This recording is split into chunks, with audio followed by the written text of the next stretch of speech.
On s'en va au Palais de justice de Montréal maintenant. C'est le retour en cours de l'avocat Daniel Rochefort qui fait face à plusieurs chefs d'accusation pour des crimes sexuels. Lily, c'était donc sa première journée d'enquête sur remise en liberté. Oui, ça fait maintenant 2 semaines que Daniel Rochefort est derrière les barreaux. Il s'est présenté en cours aujourd'hui, les traits tirés, les joues creuses. Il a même dit avoir eu froid durant son parcours depuis la prison et tremblé justement parce qu'il avait froid. Je rappelle que l'avocat civiliste fait face à 11 chefs d'accusation pour des crimes de nature sexuelle, incluant production de matériel pédopornographique et agression sexuelle sur une mineure. Et on ne peut pas révéler ce qui s'est passé en cours puisque c'est frappé par une ordonnance de non-publication.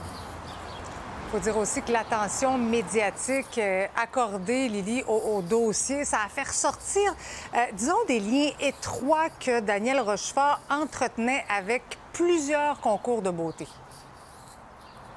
Oui, des concours qui s'adressaient aux jeunes femmes et aux adolescentes. L'avocat apparaît dans des vidéos promotionnelles du concours Mr. et Miss Teenager Universe, dont une qui date de mai dernier. Et le nom de Daniel Rochefort apparaît 2 fois dans le registre des sociétés du régime fédéral comme étant l'un des administrateurs de Universal Women Canada.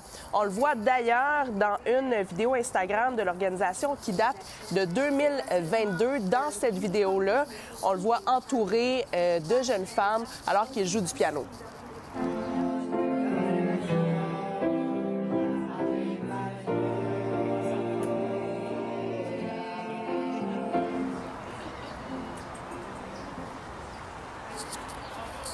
Et en terminant, je rappelle que l'homme de 72 ans fait toujours partie du bottin du barreau des avocats et celui qui était chargé de cours à l'Université de Montréal a été congédié en 2022 pour des plaintes de nature sexuelle. Il demeure détenu jusqu'à son retour en cours demain pour son enquête sur remise en liberté. Oui, on va continuer de suivre ces procédures. Parallèlement à ça, il y a l'enquête du SPVM qui se poursuit. Lily, merci beaucoup. Merci, au revoir.